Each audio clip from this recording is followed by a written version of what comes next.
Hey everybody, Blake here from Outcast Haven. I'm joined today by Dane. We're going to talk through a really fun deck that is actually more competitive than I think people would give Power Rangers credit for.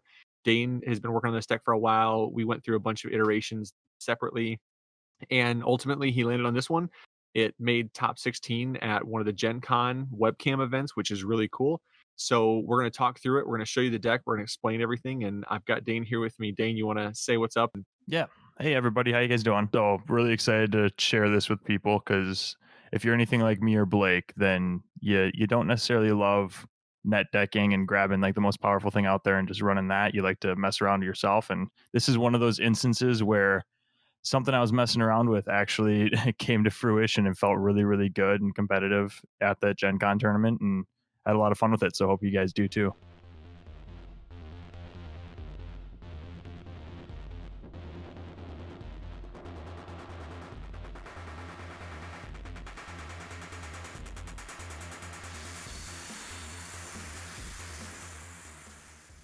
So the main engine of the deck is the Power Ranger chain. I think we were both really excited when we saw this in the draft box. It looked really fun. They're fun looking characters. You love the fact that you don't have to call them Cato but you get to call them Power Rangers. It's And Catopezra if you actually go off the that's anime, but it's it's whatever. English. We speak English. We have to we have to fix everything because we everything needs to be revolved around how we say things. Um, Right. so the Power Rangers chain is a really strong chain that I think it's been ebbed and flowed in and out of competition in different decks. But walk us through real quick just what the chain does and how it works. Yep. So you've got the four pieces. You've got the one drop, four drop, five drop, and six drop. So the one drop is basically your tutor piece. You play him out, and you can hunt the top seven cards of your deck and look for any other Universe 3 cards, which are going to be your other pieces, right? And then you've got the four drop, which evolves for one over the top of the one drop, and that's the dual attack barrier. And also, like a sneaky little ability that it has is you can spend an energy and negate a battle card's attack if that battle card is a four cost or less. So that's nice too. I mean, it's a blue centric engine, and we'll get into why I decided to run the blue with it. But if you happen to, because you have to charge blue first couple turns just because of the leader ability, and if you want to go for that turn three killer, has it have it as an option. But just having that extra negate floating that people might not necessarily account for, especially if they're playing a deck that lets them look at hand, is it's always just like a nice additional ability. And then having barrier on a four drop is good too. Then you've got the five drop, which evolves for two over the four drop, and this is critical with double strike. And this is no barrier.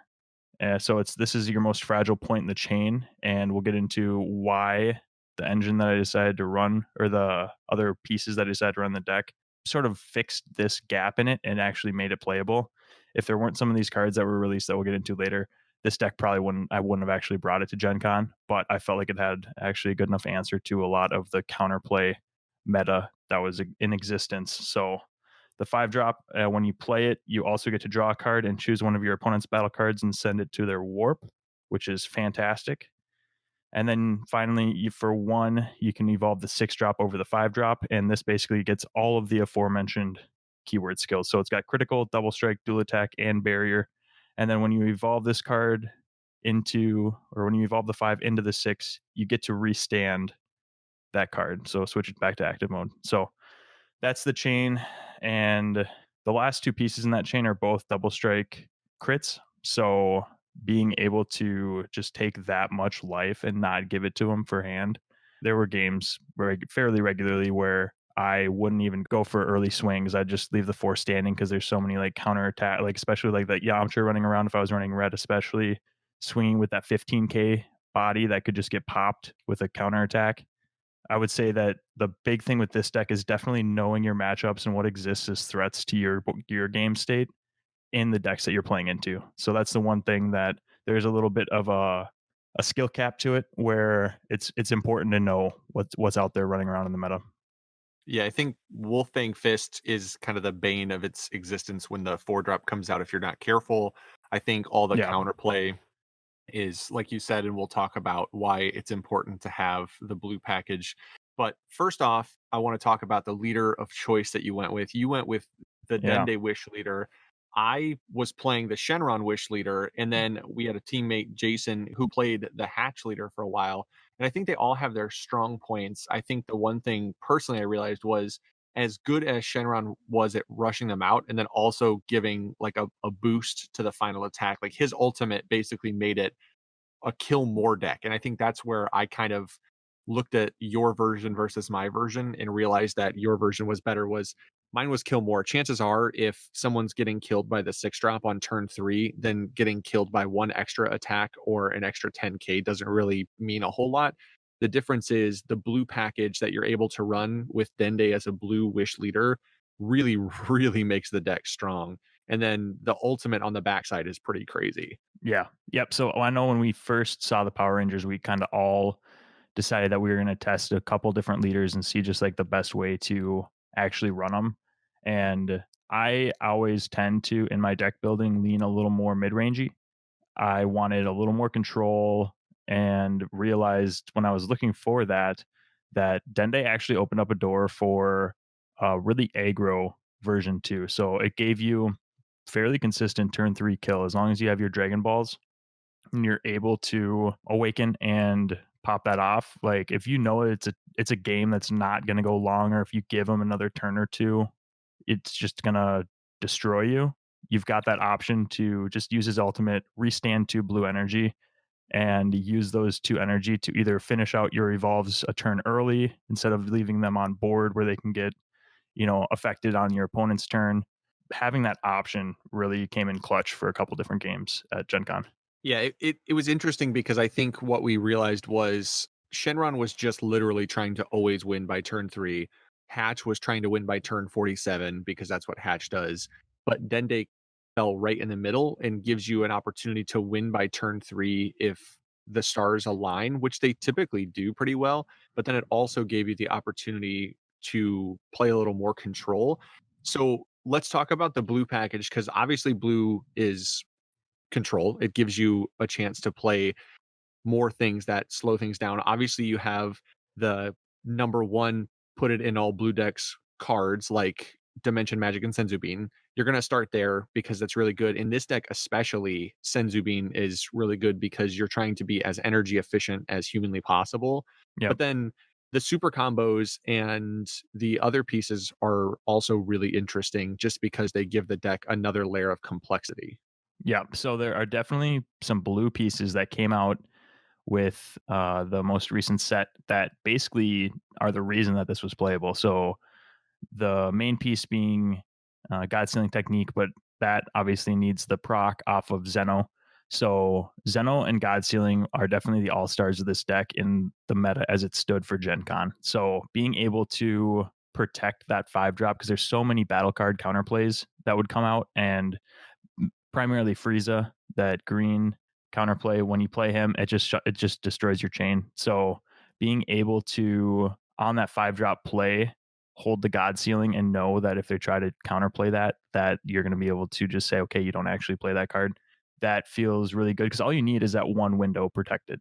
Because after that, as soon as you evolve the 6 drop, that's it's got barrier. It's a fairly safe card to play out. So I mean, there are still things you got to be aware of, different counterplays that exist. I mean, it's not foolproof by any means, but with what was running rampant, it answered it fairly well. So then you've got yep, like Blake said, you've got the blue package. And so those 2 cards, Zeno and God Sealing, definitely are the reasons that I could play it, but other cards helped it as well. So in this deck, because you want to have that option to go off like that turn early, like turn 3 or turn 2 even, when you got your 2 blue energy, if you're playing a hyper aggro matchup like Gohan or something, and you're like, all right, I'm not surviving through turn 3 anyways, just being able to restand 2 blue energy, because it has to be blue to restand with the ultimate wish from the awakened side of your leader. So you need to charge those 2 blue. Zeno really enables you to elongate survivability. If you have to charge some negates or a sensu bean or something, you can always Zeno and swap those later for what you need for your next turn. So Zeno enables the deck a lot. I was running a 2-2 split of Zeno and Zamasu, and I went back and forth on this because the amount of times that I hit Zamasu with my Zeno was silly. Like it was stupid. Like I want to say like within the first 10 games I was playing with the build as it stood here, I want to say like 3 times, 4 times maybe when I used the Zeno ability, I hit Zamasu and I'm like, I've got one in hand and 35 cards in deck. How am I hitting Zamasu so often? So I did debate taking it out, but if I'm being honest, it's just so good for survivability. Being able to just when they try to swing at you, be like, okay, yep, and then also tap your leader so you can't swing and get that effect. So it was strong enough that I decided to keep it in, even though there is that risk then. So I think at times too, the other benefit of it is to your point, tapping the leader is good in any matchup, but it's extra good when you're playing a deck that's trying to finish on crit swings, like heavy, big crit swings, because it's just another way to continue to control their hand size and keep that hand size low. That is, it makes it's just another impact into their hand size that slows them down. And that's really strong.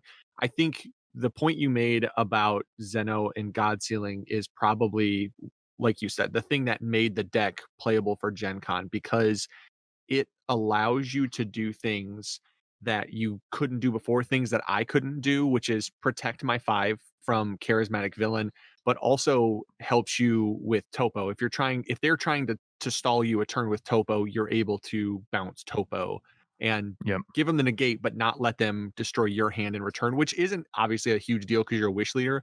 But at the same time, that finishing combo and being able to push those crit swings late game is important to you. So Hmm. stopping their topo is important as well, right? Yeah, and with the massive draw that this deck gets, just because of the Dragon Balls and the Dragon Radars that I've got running in it too, being able to build up that hand, even a topo was you could swing through it if you had like you had your 6 drop and they had a smaller hand and you felt like you could still finish through that. Like it still wasn't far fetched, but yeah, having that option to bounce that topo back to hand felt bad because you knew it was coming again. But at the same time, if that's all you needed was a 1 turn open door, then you got it because of God Sealing. The charismatic villain is really the thing that that's the thing that kind of stopped us from even playing the deck is we obviously have teammates who play green. Yep. So we would see it and it just completely utterly destroyed the deck because when it dies at 5, you've got 4 of each chain piece, but it can obviously get ruined if it gets hit every time, you eventually run out. And that does lead to some of the utility choices because we did still both enjoy playing the Power Rangers deck. It made it more challenging when Charismatic Villain came around, so there were some utility cards that went in that were in the black package that you ran specifically to try and help fix some of the holes in the deck because if you didn't hit the 1 drop, that could be catastrophic to the deck because that obviously starts your chain. It keeps everything affordable. It makes it ramp fast as far as getting battle cards on board. So talk about the utility cards you chose. Yeah. So one of the interesting things about the Dende Wish Leader is that in order to do his draw or his Dragon Ball searching, he needs to burst. So you burst those cards off the top, then you get to go and hunt your Dragon Balls. So there's always the risk, and it happened a couple times where you would burst your one drops, and it's not a black lead, so you can't power burst it back from your drop. So you got to get a little bit creative because this deck does revolve almost solely around the Power Rangers chain. So that can be pretty fragile if they do have answers to too much of it too early. So Universe 3 Assemble was just a really good utility card that basically just served as a backstop. Like a worst case scenario, I can always play this turn 3, get those pieces back, and then use my ultimate restand 2 blue and start my chain with Sensu Beans and try and rebuild from there. So I just ran that as a 2 of just to be safe. I don't like having no answers to a situation in my decks. So I run quite a few 2s, 1s of. And then Dragon Radar is just there for the additional hand draw if you need it. I fairly often would have all 7 in my drop and be playing into Dredge Coup or something and just want a larger hand. So I just spend 1 of my energy, pull 2 back, activate them again, and then draw 2 more cards. So that helps a lot with decks that try to control your hand, but also just helps you find pieces too. Like if you're short, like you're missing your 4 drop, which didn't happen very often because there is so much card draw on this. But if you're just missing your one of the pieces that you really need, just getting that additional card draw helps. And then I ran 3 assembling the squads just because again helps you hunt that 1 drop and just the ability to like turn 2, even if you have to tap out for it, turn 2, be able to go and hunt your 1 drop. When you play the 1 drop, tutor for another piece. Like, it's matchup dependent, but Typically, it was a little bit slower of a meta Gen Con from what I played into. There were the Gohans that I was afraid of, but again, like that's why I was running the Zamasu super combo. So I feel like I had decent play into those. Having that assembling the squad and hopefully bursting it and being able to just get it back when you do awaken as the wish leader and being able to play it for free, especially later game. I think that's probably where it came in most clutch was after the awaken, just using that ability to be like, all right, I've only seen one drop so far, and I've got one in my drop. And when you're hunting for Dragon Balls, you need to be able to check life and remember. Like I had a little tally in my head of, okay, what are my pieces that are in my life? What are the negates that are in my life? Just so I know as I'm taking life later game, what I could possibly be drawing into and what I know I have in my deck, being able to assembling the squad and hunt for the one drop from deck or if I've got one or two in there because that's nice, right? Like you get to see what's in your life so you know where everything is in your board. So having that assembling the squad to pull that one drop is good. Yeah, you're able to manage the kind of the deck really well because there's zero unknowns in this deck when you're playing it. That's the one nice thing about the wish leaders is there's no I hope it's in my life when I go to look for it or play it. It's just Hmm. okay. I can keep track of the fact that there's one in my life, one in my hand, none in my drop. So there's two in my deck. I can go get one. Exactly. You're not doing anything. There's no blind playing in this deck, which is always super interesting and unique in Dragon Ball when you always have those unknowns of your life and then obviously your deck where everything is you're never going to know that but you can at least know how many are there. So the big thing in this deck is obviously it can be a little mid-rangey, you can play a little longer if you need to, Hmm. but what makes it unique is with the ultimate and the blue and the senzu beans and the flexibility of the deck, there's of course the turn 3 kill, and this one feels bad as somebody who's received it a handful of times just because of the 5 6 drop. If you don't have an answer for those, which there aren't a lot, it just gets on top of you so fast because especially if I'm on 2 energy and you're on 3 and you're going for game, I just don't have enough answers to stop Hmm. because I can't rely on, oh, I'll just take a couple life from this double strike and then I'll hopefully have enough to stay alive. It's here's double crit, here's double crit, here's double crit. So I'm never going to get the life. So I have to basically just negate everything. So walk us through what that turn 3 kill looks like. Yeah. So, quick note though, before I get into that, is this is like the best case scenario. This is what you hit, and you do hit it decently consistently. I'd say, 1 in 5 games, this is an option for me. And whether I choose to go that route or not definitely depends on the matchup. But one of the weak points of a deck like this that runs one very straightforward chain is that you can miss pieces, right? Like you can not have what you need in hand and you don't get to do the one thing that the deck's built to do. The reason that blue was so successful for me and why I think it's probably the best way to run this is because blue buys you time. And what time gives you is the ability to finish out your pieces and find your chain. Having that survivability, like with all the negates that this deck runs, like being able to just buy the time to find those pieces is super clutch. But given that you have what you need in hand, this is a super fun way to go. So if I'm not playing a board wipe deck, if I'm not playing like a dredge coup or a blue with a Zeno that I can't control, then I'm typically running a couple different evolve chains out on the board at the same time. Just because if you pop one, I want to be able to not have to restart from scratch with nothing on board. So as I get that built up, typically my turn 3, I'll have maybe a 4 drop. I typically never leave the 5 drop out over turn just because there's ways to pop that, no barrier on them. What I'll do is turn 3, I'll typically try to almost tap out or tap out if I have my Dragon Balls all set for me, and I'll get my chain evolved up to the 5, and then if they don't try to pop the 5, or if they are tapped out, or I think that they're probably smaller hand, they've got like a negate or something, and I want to draw that negate out, then I'll go ahead and I'll swing with the 5 if I feel like I have an answer for what they may be holding in hand. Double strike crit, force them to either combo out of that, and then I'll evolve over the top of that with a 6. That'll typically tap me out. And then a lot of times people forget that like this leader stands 2 blue when he uses his ultimate and he draws 2 cards. So if you're lower on hand size, like that's always an option too. Then I'll swing double strike crit, 30K, or I'll awaken my leader, stand 2 blue energy, and then swing. And this whole time, as you're evolving up and you're swinging with the 5 drop, if you sensu to elongate, that 5K boost carries over into the next ranger up.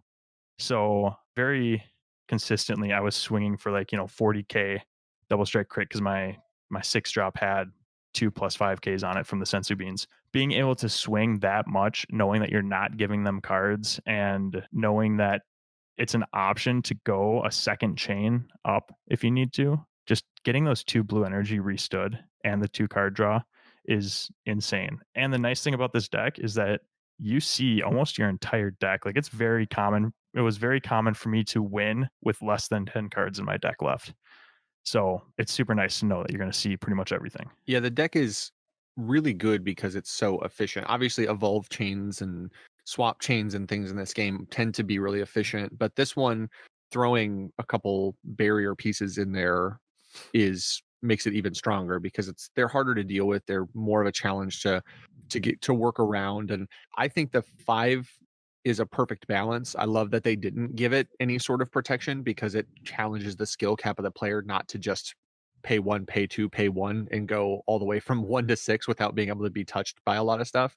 It creates a little fragility in it that's necessary for balancing it because otherwise the chain would be so strong. You would just run it in anything because it's a colorless chain. So there's no specified color. And Right, right. I think it has tons of tools. It's super toolboxy. We'll go through and we got the deck list up for you so that you guys can see it. You can screenshot it this way if you want. We'll throw a link in the description because we've got it posted on our team database so that way you can have access to it there and check it out. I think it's a really fun deck. The Power Rangers are a really fun character to play as far as what they do and how toolboxy and how unique the chain is just because there's tons of effects on it. I think that it's got lots of ways to play. I love this one personally. I took mine apart because I was like, if I ever get the need or the jonesing to play Power Rangers, I'm going with Dane's because Dane's Dende is just better than my Shenron. As much as I love the Shenron, being able to call it the Power Rangers Dragon Force, I just ceded control to the fact that Dane's was built better than mine. So hopefully you guys enjoy it. Hopefully you have some fun with it, and you can just play the Power Rangers. And honestly, right now, I think what makes it even cooler is the Power Ranger chain went down in price. Yeah. So it's a super affordable deck, really. Zeno and God Sealing are the most expensive pieces, and those aren't really expensive pieces right now. Yep. So it's an affordable deck. It's competitive. I think it's fun to play. It's a great locals deck. I think it has, if you play it right, I think it's really good in competition too because it does have a lot of answers and it's hard to deal with. Yep, and it can be sneaky with how it solves problems. A lot of times people see me burst, some 1 drops, and you'll think that, okay, well, his chain is, pretty much shot at this point, or they'll board wipe me or something. They'll get a Zeno out and wipe my board, and I've still got answers, still ways to play around it, which is really good. I like having that toolbox utility, but also really excited to see what it looks like next set. This has kind of been my baby that I'll always come back to and see, are there ways that I can tweak it, make it a little better? And I think that baby SCR looks really interesting. Obviously, just giving it another turn, giving it that survivability to take another turn and try to find those pieces, which again doesn't happen very often that you totally whiff on pieces that you need. So that's a definite strength of the deck as well. But I mean, who doesn't want another turn to play the game, right? So it'll be interesting. It'll be fun. And I hope that everyone watching tries it out, gives me your feedback. If you've got ideas for it, I'm always open to hearing other people's perspectives, and hope you have some fun with it because it was a super fun deck to play. Yeah, thanks everybody for joining us. We appreciate it. Check out all of our deck profiles and continue to hang around and listen. Thanks so much. Peace.